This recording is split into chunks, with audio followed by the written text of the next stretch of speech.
नमस्कार छात्रों, स्वागत है आपका मैथ्स सर यूट्यूब चैनल पर। यहाँ पर जो मैंने प्रश्न लिए हैं ये 2 नंबर के इम्पोर्टेंट आईएमपी क्वेश्चन है। यहाँ पर जो मैं सीरीज जो स्टार्ट कर रहा हूँ, मैं कक्षा 9वीं के जो है इम्पोर्टेंट आईएमपी प्रश्न 100% जो आईएमपी प्रश्न है उनकी सीरीज स्टार्ट कर जो है चुका हूँ यहाँ पे। और यहाँ पे जो इम्पोर्टेंट आईएमपी क्वेश्चन है 2 नंबर के मैं स्टार्ट जो कक्षा 9वीं के सीरीज में जो है रेगुलर अपडेट कर रहा हूं 2 नंबर के इम्पोर्टेंट आईएमपी क्वेश्चन। तो छात्रों यहाँ पर जो क्वेश्चन लिए हैं मैंने ये क्लास 10वीं के लिए हैं, क्लास कक्षा 10वीं के। तो कक्षा 10वीं के जो है प्रश्न इम्पोर्टेंट आईएमपी क्वेश्चन की जो है मैं सीरीज यहाँ पे स्टार्ट कर रहा हूँ। यहाँ पे हम देखेंगे कि जो प्रश्न है वो किस प्रकार से रहेंगे और यहाँ पे जो सीरीज है वो किस प्रकार से मैं यहाँ पे जो प्रश्न है पूरे आपको एक एक करके अच्छे से समझाऊंगा। तो यहाँ पे जो पहला प्रश्न है, द्विघाती समीकरण का मानक रूप लिखिए। तो हमको क्या करना है छात्रों, यहाँ पे द्विघाती समीकरण का मानक रूप लिखना है। तो यहाँ पे द्विघाती समीकरण का जो है मानक रूप मैं यहाँ पे लिखता हूँ। तो मानक रूप, द्विघाती समीकरण का मानक रूप, प्रश्न नंबर पहला इसका आंसर है, सीधा सा आंसर है इसका मानक रूप का ax² प्लस bx प्लस सी। तो ये आंसर है आपका द्विघाती समीकरण का मानक रूप का सूत्र। तो ये जो है 2 नंबर अगर आप इस प्रकार से लिख देते हैं तो आपको यहाँ पे 2 नंबर जो है 1 नंबर पक्के मिल जाएंगे। ये जो है प्रत्येक का एक शब्द में वाक्य में उत्तर दीजिए का है। यहाँ पे जो पूरे टोटल यहाँ पे कितने क्वेश्चन है, 6 है। तो आपको कितने कुल कितने अंक मिलेंगे, 6 अंक मिलेंगे। इसके बाद जो है मैं आपको जो है 2 नंबर के जो है इंपॉर्टेंट क्वेश्चन कराऊंगा नेक्स्ट वीडियो में। तो दूसरा प्रश्न है, यहाँ पे दूसरा प्रश्न है, 2 त्रिभुजों के समरूप होने की कोई एक शर्त लिखिए। अब 2 त्रिभुजों के समरूप होने की कोई एक शर्त लिखना है। तो यहाँ पे सबसे पहले हम त्रिभुज बना लेते हैं। एक त्रिभुज हम बनाएंगे छोटा, एक त्रिभुज हम यहाँ पे छोटा बना लेते हैं और एक त्रिभुज हम यहाँ पे बड़ा बना लेते हैं। ये हमने बना लिया। अब यहाँ पे एक त्रिभुज का नाम लिख देते हैं हम A, B और C।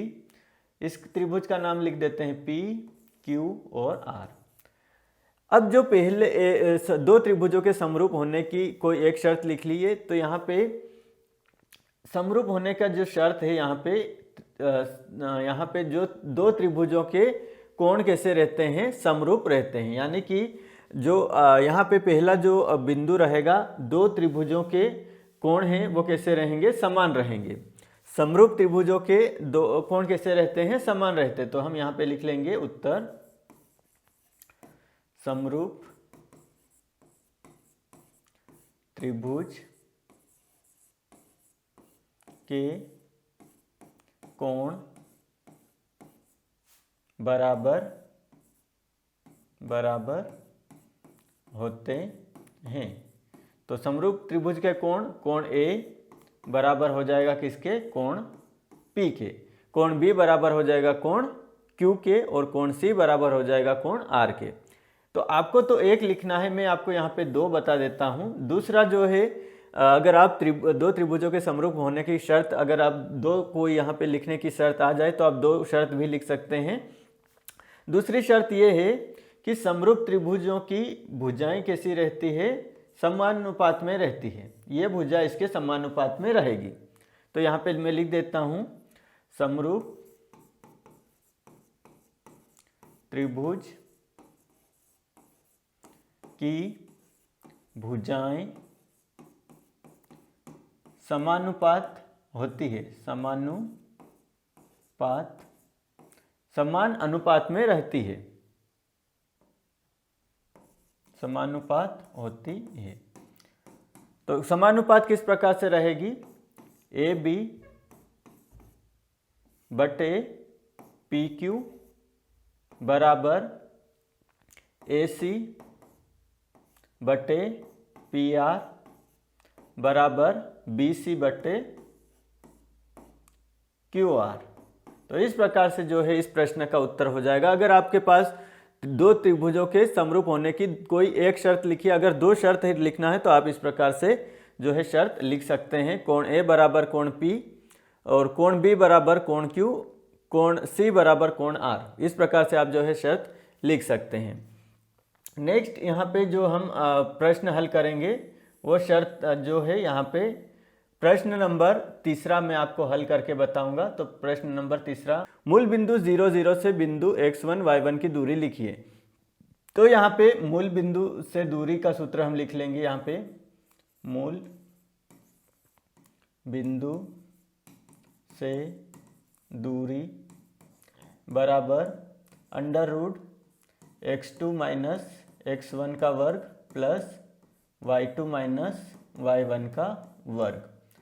अब जो है यहाँ पे मूल बिंदु हमारे पास 0 0 दिया गया है और यहाँ पे दूसरा बिंदु दिया गया है x1 और y1। यहाँ पे 0 0 को हम मान लेते हैं यहाँ पे x1 y1 और x1 और y1 को हम मान लेंगे यहाँ पे जो है x2 एंड y2। सिंपल। अब यहाँ पे जो है मान हमको रख देना है इस सूत्र में। तो x2 हमारे पास क्या है छात्रों, x2 हमारे पास हो जाएगा यहाँ पे x1।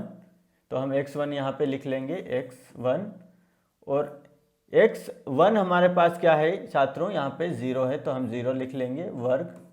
y2 हमारे पास क्या है y1 है तो लिख लेंगे y1 माइनस y1 हमारे पास क्या है 0 का वर्ग लिख लेते हैं। अब जो है हमारे पास उत्तर निकल के आएगा यहाँ पे x1 माइनस 0 का हम सिर्फ यहाँ पे x1 ही आएगा। तो यहाँ पे x1 का वर्ग प्लस y1 का वर्ग।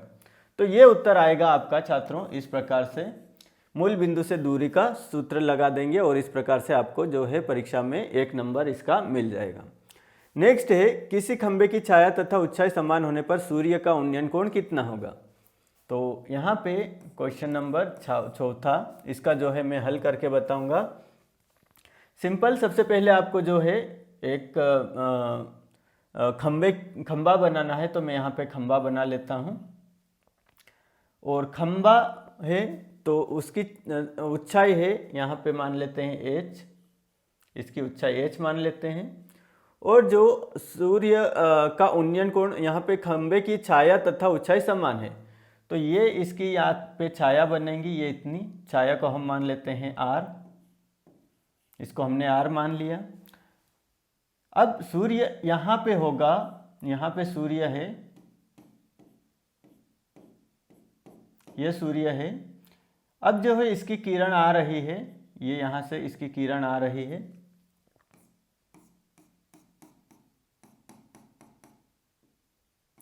अब जो यहाँ पे कोण कितना बन रहा है, सूर्य का उन्नयन कोण कितना बन रहा है वो हमको पता करना है।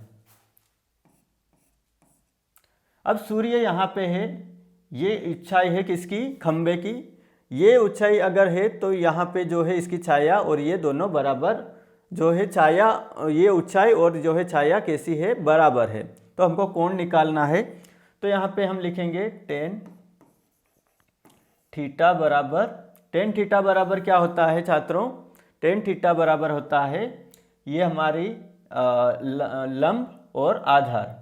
तो लंब बटे आधार, लंब और आधार हमारे पास कितना है, लंब हमारे पास है दोस्तों h है और आधार है हमारे पास r है। चूंकि यहाँ पे बोला गया है छाया तथा ऊंचाई कैसी है, बराबर, तो हम h बराबर r मान सकते हैं, h बराबर r मान सकते हैं। जब हमने यहाँ पे tan थीटा चलेगा, tan थीटा बराबर h बटे r, तो हम r की जगह जो है h लिख सकते हैं। h से h कट जाएगा, बराबर कितना बच रहा, 1। अब जो है tan थीटा का मान जो है यहाँ पे कितना रहेगा, यहाँ पे जो है एक किसके बराबर रहेगा, या यहाँ पे tan 45 का मान कितना होता है छात्रों, आपको पता होगा, जो है सारणी में दिया गया है। tan 45 का मान 1 रहेगा, tan 45 का मान कितना रहेगा, 1 रहेगा। tan 45 का मान 1 रहेगा। तो यहाँ पे थीटा से tan से tan कट गया, हमारे पास कितना बचा छात्रों, तो यहाँ पे जो है थीटा बराबर 45 डिग्री। तो ये आंसर आ गया आपका। तो यहाँ पे जो है किसी खंबे की छाया तथा ऊंचाई समान होने पर सूर्य का उन्नयन कोण कितना बनेगा, यहाँ पे छात्रों 45 डिग्री। ये आंसर आ जाएगा आपका 45 डिग्री। सिंपल सा आंसर है, लेकिन प्रोसेस आपको इतनी करनी पड़ेगी, तब जाके जो है आंसर निकलेगा। नेक्स्ट जो है यहाँ पे कोण थीटा एवं त्रिज्या आर वाले त्रिज्य खंड। अब यहाँ पे नेक्स्ट जो प्रश्न है उसका हम आंसर निकालेंगे कि कोण थीटा एवं त्रिज्या आर वाले त्रिज्य खंड। अब त्रिज्य खंड आपको पता होगा छात्रों, त्रिज्य खंड एक यहाँ पे गोला है और ये एक खंड है त्रिज्या का, इसको त्रिज्य खंड बोला जाता है। थीटा एवं त्रिज्या आर, त्रिज्या कितनी है आर, इसका जो है त्रिज्य खंड के संगत चाप की लंबाई का सूत्र। तो संगत चाप की लंबाई का सूत्र क्या होता है यहाँ पे, त्रिज्य खंड का त्रिज्य खंड के संगत चाप की लंबाई बराबर, यहाँ पे ध्यान देना है त्रिज्य खंड हमारे पास कितना है, टोटल हमारे पास जो है वृत्त है वो 360 डिग्री का होता है, और यहाँ पे थीटा है तो हम इसमें थीटा में किसका भाग दे देंगे 360, तो थीटा बटे 360 डिग्री गुणित जो है परिधि का सूत्र क्या होता है यहाँ पे, वृत्त की परिधि का सूत्र 2 पाई आर, तो हम सिंपल यहाँ पे लिख देंगे 2 पाई आर।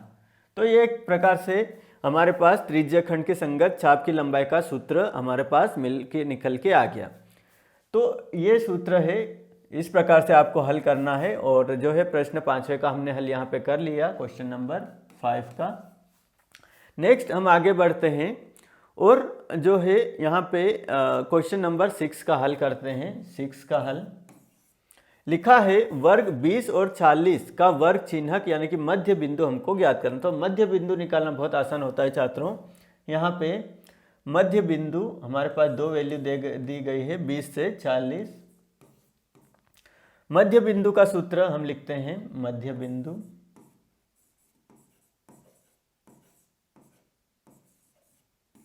बराबर x2 प्लस x1 बटे 2। सिंपल सा सूत्र है मध्य बिंदु का। हम यहाँ पे मान लेंगे, यहाँ पे x1 ये है और ये x2 मान लिया हमने। तो हमारे पास x2 कितना है 40 है और हमारे पास x1 कितना है 20 बटे 2। 40 और 20 कितना होता है 60 बटे 2। 2 एकम 2, 2 तिया 6 और बचा 0। तो हमारे पास मध्य बिंदु कितना निकल के आ जाएगा 30। तो ये सिंपल सा आंसर जो है निकल के आ गया। हमने जो पूरे क्वेश्चन है, पांचों क्वेश्चन एक एक नंबर के कर लिए हैं और यहाँ पे प्रत्येक प्रश्न को हमने जो है अच्छे से समझा है और उसके बाद उसका आंसर निकाला है। तो छात्रों आशा है आपको जो यहाँ पे पूरे प्रश्न अच्छे से समझ में आए होंगे। 1 से 6 तक के पूरे एक एक नंबर के प्रश्न है। टोटल 6 नंबर के प्रश्न आपसे बोर्ड कक्षा एमपी बोर्ड की जो है कक्षा 10वीं का जो है बोर्ड पेपर इसी पैटर्न पे जो है कक्षा इस बार जो है बन के आ रहा है। ये जो है प्रश्न मैंने पुराने पेपर से लिए हैं और उनको जो मैंने आपको सोल्व करके बताया। तो छात्रों अगर यह वीडियो आपको पसंद आया है तो इस वीडियो को लाइक एवं शेयर जरूर करें। साथ ही आपके अपने यूट्यूब चैनल को सब्सक्राइब कर लीजिए ऐसे ही हेल्पफुल वीडियो के लिए।